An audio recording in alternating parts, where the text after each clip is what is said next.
Bill's computer's back. And we're gonna try and make it cooler, literally. The Kraken series AIOs from JayzTwoCents come in many shapes and sizes to fit your CPU needs. The Kraken Elite series RGB coolers feature a 2.36-inch 640 by 640 customizable LCD screen, showing system info or custom GIFs and images for a custom look, as well as the F-series RGB fans and a single breakout cable for a simplified installation. If low-key is more your thing, then the Kraken Elite series also comes in black and non-RGB edition, while retaining the amazing pump screen, and JayzTwoCents is now enabling animated GIF functionality on all base model non-Elite Krakens. To see the full lineup of the new Kraken and Kraken Elite coolers from JayzTwoCents, follow the link in the description below. If you guys haven't seen the first video where we water cooled this, this is Phil's NRP 200 Max. It's got an RTX 4080 tough graphics card in there. It's got a 240 lower rad, 280 upper rad, and it is warm AF. So a couple things we're gonna be doing today. We're gonna modify the top panel. We have a second one because we had two cases to see if we can allow a little bit more airflow out of this guy.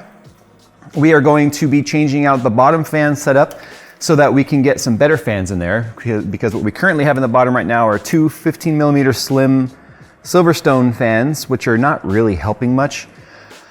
And we're gonna be changing out the riser cable because we decided to open the box later. And we're like, why don't they give you two different length riser cables so that you can change what slot it's on? Well, they did. Remember, I bought a $50 riser cable that we didn't even put in there. And I've had that case for 2 years and I've never checked. If there is one theme to Techtoberfest, it is a theme of Jay buying more crap than he needs. So one of my viewers actually sent me this STL file for a different height shrouds that we could 3D print for the bottom. So what we had done right here, and you can kind of see, we added a 10mm spacer to the feet so that we had some clearance for the fan on the bottom to be able to pull in some air. The problem is those Silverstone fans really kind of suck, or don't, however you want to look at it. They're just not moving a lot of air.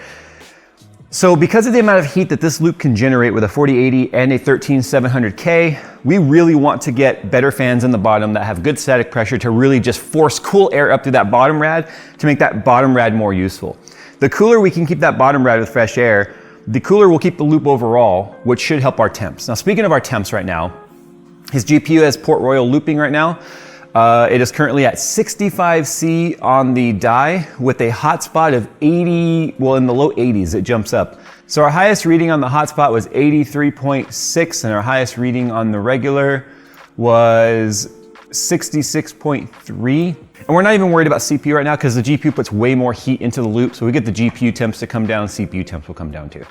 So with that said, this has been looping right now so we can get our max temperatures. We are looking for averages that are better than I'm gonna take a photo of this because there's no way I'll remember in a couple hours when we're done with this. Yeah. We are looking for better than 57.2 and 72 averages. So we're gonna be putting 25 mils on the bottom, whether they're gonna be uni fans. I kind of want them to be uni fans, that way Phil can have some underglow, because one of the jokes he made when we first did that, he's like, cool, I could do underglow.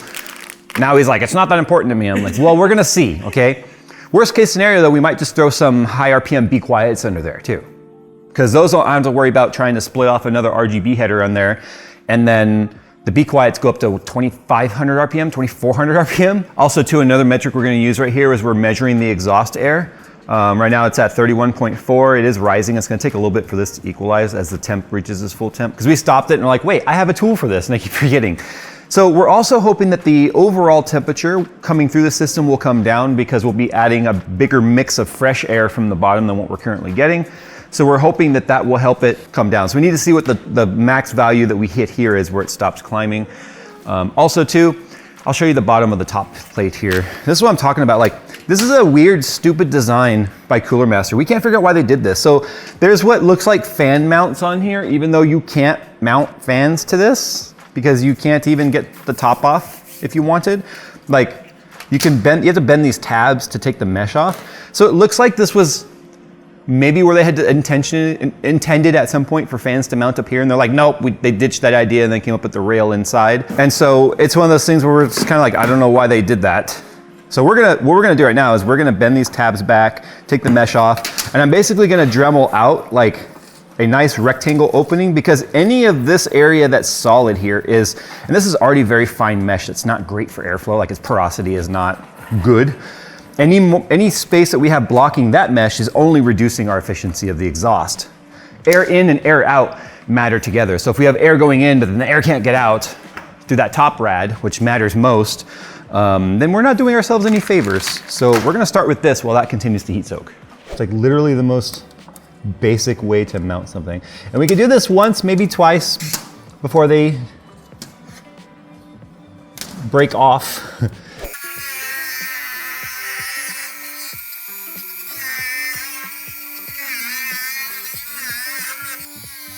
This is so much more preferred to when I'm doing it with metal. It's so much easier. Yeah.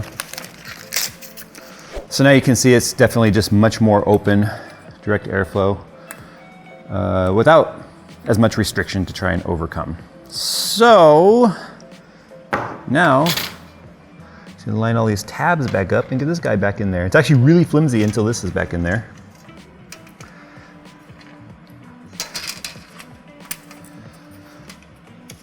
And I think this is just about done climbing. Oh, it went from 39.0 to 39.1, and you can see our average flow right now is about 20.19.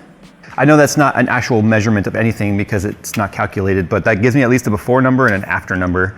Because I think with the bottom intakes and then this mod, we should see that number increase, and we should hopefully see that exhaust number decrease. So 39.1. So those are the numbers we're looking to be better than. Those averages I posted, as well as 39.1 C on the exhaust temp, and about 20 CFM, whatever calculation that is there, on our temp. So now I'm gonna let the loop cool down and see if these changes matter. We got some air that made its way in the loop too. I need to fill this back up. So this tube was full and now it's only got a little bit of water. So that means there was still air in here that had to bleed out, which means I'm gonna have to top that sucker off because it was going, the air was going all the way down to there. So it's possible a little bit of air made its way into the loop as well, which could have been having a little bit to, those fans, which could have been having a little bit to do with our temperatures, but at this point, don't care. Just need to get it fixed. Look, all I've ever wanted to do is show people water cooling's fun. That's all I've ever wanted to do. Water cooling is so much fun. And then they are fun when they're in cases like this. Yeah.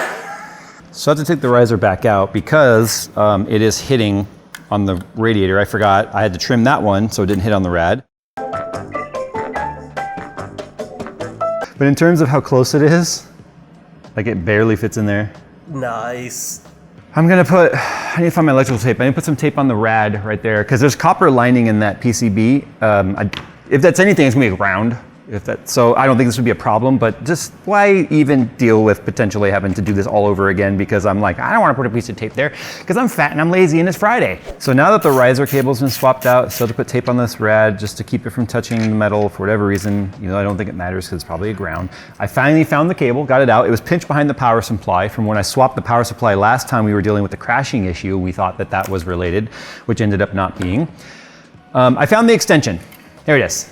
All right, static pressure. We're going cooling over us. Well, you're the most aesthetic overformed person I know, but in this thing, I think you've definitely adopted the, no, we just need all the performance.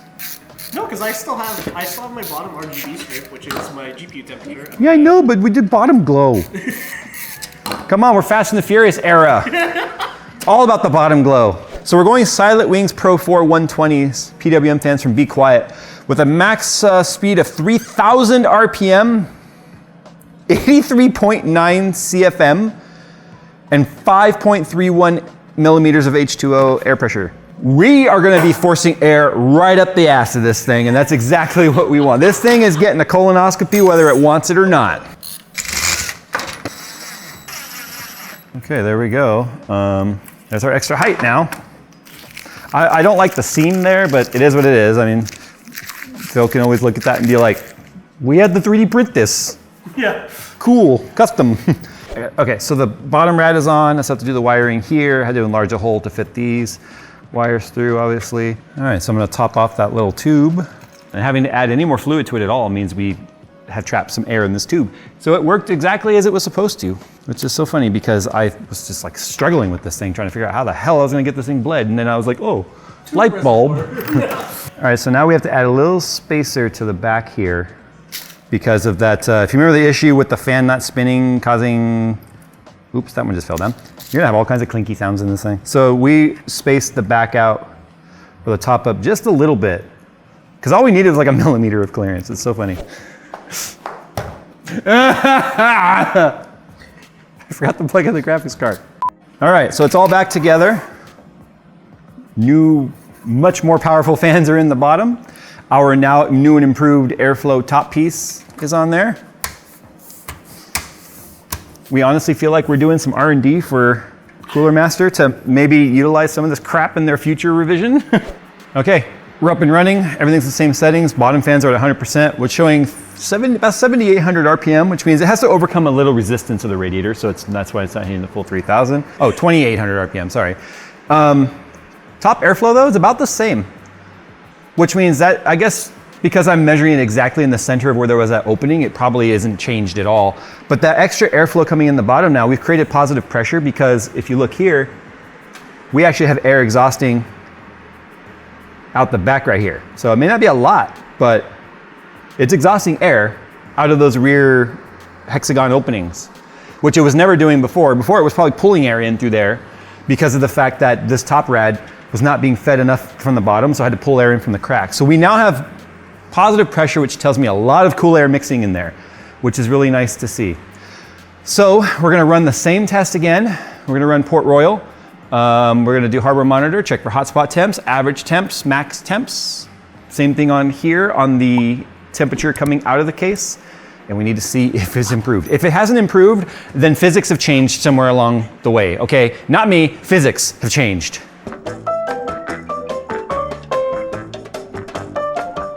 Okay, so we have come down from 39.2, I believe it was, or 39.1 to 29.4 on the exhaust temps already. We came up a half a JFM to 1 JFM. We're calling it JFlow per minute because it's not calculated to real CFM here. But so that came up. So we have come down 10 degrees on the air exiting the loop. Now, what does that equate to our improvements here? Okay, so our GPU temperatures, he's currently at 52.9 C on the GPU temperature, and the hotspot is a 66.7. First of all, there's your proof in the ratio that people still like to argue that for every degree of ambient temperature change is also a degree of your component change, especially when it comes to water cooling. So 10 degrees down on the air temperature exhausting, 10 degrees down on our components, because our highest temp it has seen is 55.4 C on the core, and our highest we have seen on the hotspot is 70.1. So we have come down significantly by basically allowing the bottom rad to assist in the loop rather than just being a heat sink, a heat soak, if you will. It was just heat soaking because the Silverstone fans just couldn't get the job done. Because we didn't change the radiators, this is just airflow change. There's some trade-off though. Some of the noise it's noisy, but Phil can slow these down so that when he's not gaming, slow down, and then when he's gaming, they can ramp up. That's what we use fan control for. It's still way quieter than that. Yeah, and it's still in pieces there, obviously. Phil has gained clock speed. He has reduced the temperatures, increased the noise, but we can obviously now, he can tune this now, because the Silverstone fans, for whatever reason, they weren't responding to voltage or DC change or control, so we couldn't speed them up or slow them down, which didn't matter, because they had to run full speed all the time anyway. So there you go. Improvements! Should have just done this the first time. All right, guys, thanks for watching. Phil's happy. Now you can overclock it.